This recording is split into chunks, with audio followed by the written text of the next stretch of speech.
श्री काशीखंड कथासार अध्याय 24.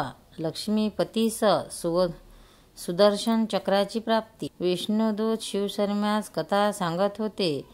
पद्मनाभ ध्रुवास म्हणाले, वत्सा, फार वर्षापूर्वी बळीराजाने देवांना नामहरण केले. त्यावेळी सर्व देवदेवतांनी आपली दिव्य शस्त्रे महातपस्वी दधीची ऋषींच्या कमंडलूतील जलात लपवून ठेवली होती. ऋषींनी ते जल प्राशन केले. ती सर्व शस्त्रे दधीचींनी सहजपणे पचवली. दधीती ऋषीचे दिव्य सामर्थ्य पाहून महादेवाने त्रिपुरासुराच्या वधासाठी शस्त्र मागितली. त्यावेळी दधीची ऋषींनी स्वतःच्या अस्थिचे उमापतीस दिल्या. देवासाठी त्यांनी प्राण दिला. त्यानंतर देवांनी त्या अस्थी सूर्यरूपी सहाणेवर घासून त्या दिव्य अस्थिचे एक अस्त्र तयार केले. देवांनी या अस्त्राचे सुनाम असे ठेवले, नामकरण केले. त्यावेळी सहस्रमुखी शेषाचा दोर केला. मेरू व मलय पर्वत हे खांब म्हणून रोवले. मी शेषाचे मुख धरले. माझ्याबरोबर कैलासपती सदाशिव सुद्धा होते. आम्ही दोघांनी पूर्वेकडून व इतर देवदेवतांनी पश्चिमेकडून दोर ओढत सुरुवात केली. सूर्याच्या सहानेवर त्या दिव्य अस्थी घासल्या जाऊ लागल्या. त्यामुळे शेषाचा श्वास कोंडला गेला. दिव्य अस्थी व सूर्यरूपी सहाने याच्या घर्षणातून आकाशातून स्फुर्तिलिंग उडून शेषाच्या पाठीवर पडले. शेषाला ते सहन होईना. त्यामुळे शंभू महादेवांनी गंगाजलरूपी थंडावा आणला. त्यामुळे शेषाला बरे वाटले. त्या अल्पावधीत त्या दिव्य अस्थींच्या धारा लागून शेषाचे मुख 1000 ठिकाणी फाटले व गंगेची मुखेही 1000 झाली. त्रिपुरासुराचा वध करण्यासाठी दिव्य शस्त्र तयार झाले. उरलेले पुष्कळ चुराही एकत्र करून त्याचे चक्र तयार केले. त्याला आम्ही सर्वांनी सुदर्शन असे नाव दिले. दधीती ऋषीच्या अस्थिपासून तयार झालेले ते दिव्य शस्त्र त्रिपुरासुरास ठार करण्यासाठी चंद्रशेखरने घेतले व सुदर्शन चक्र मला सप्रेम भेट म्हणून दिले. ध्रुव म्हणाला, हे वैकुंठनायका, ते सुदर्शन चक्र तुम्हाला कोणती तपस्या करून मिळाले? माधव म्हणाले, वत्सा, मी ती कथा सांगतो. शांत चित्ताने ही कथा श्रवण कर. पूर्वी जलंधर नावाचा एक दूत दैत्य होता. त्याने सर्व देवदेवतांना त्रास देण्यास सुरुवात केली.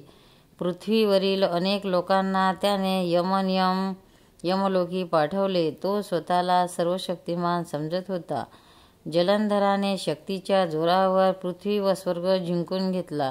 त्यामुळे महादेव चिडले. सर्व देवदेवतांनी सुद्धा जलंधराच्या त्रासातून आम्हाला मुक्त कर अशी विनंती केली. सर्व देवदेवतांच्या विनंतीस मान देऊन नीलकंठाने जलंधर दैत्याच्या सुदर्शनाने चिरच्छेद केला. बालका, मी सुद्धा शिवभक्त आहे. मी नित्यनेमाने 1000 कमळे वाहून गणेशपित्याची पूजा करीत असे. कमळे मिळवण्यासाठी मला त्रैलोक्याचा प्रवास करावा लागत असे. एके दिवशी नेहमीप्रमाणे मी कमळे आणले. कमळे मोजून पाहिली तेव्हा एक कमळ कमी होते. मला 999 कमळेच मिळाली होती. तर कमळ कमी पडल्यामुळे मी बेचैन झालो. महादेवाच्या पूजेला वेळ होत होता. मला काय करावे ते समजेना. मी ताबडतोब माझा एक डोळा काढला व त्या 999 कमळामध्ये मिसळवला. अशा प्रकारे 1000 कमळे पूर्ण केली. त्यामुळे सदाशिव संतुष्ट झाले. महादेव म्हणाले, हे नारायणा, तू धन्य आहेस. एक कमळ कमी पडले, तू नेत्रकमल काढून मला समर्पित केलेस. यावरून तुझी शिवभक्ती कळून येते.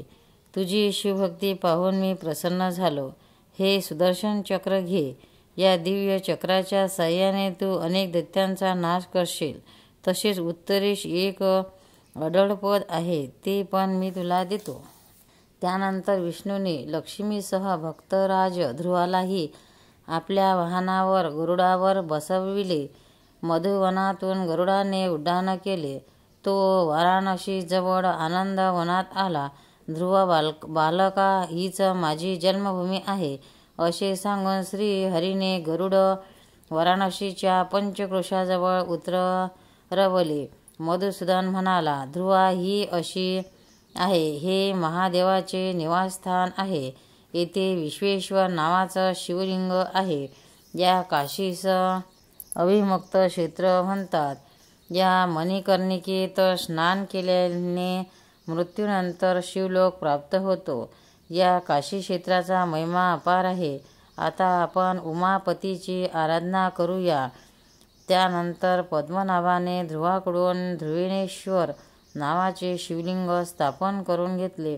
तेथे दोघांनी ओम नमः शिवायचा जप केला. श्रीपती व ध्रुव यांचा सुख संवाद या काशीत झाला. जो कोणी आपल्या जन्मदात्या समवेत परमपवित्र काशी यात्रा करेल, तेथे निवास करून महादेवाची पूजा अर्चा करेल, त्याला महान पुण्य प्राप्त होईल. अशा भाग्यवंतास जीवनयात्रा संपल्यानंतर शिवलोक प्राप्त होईल. ओम तत्पुरुषाय विग्रहे महादेवाय धीमहि तन्नो रुद्र प्रचोदयात्. शंकर पार्वती पते हर हर महादेव.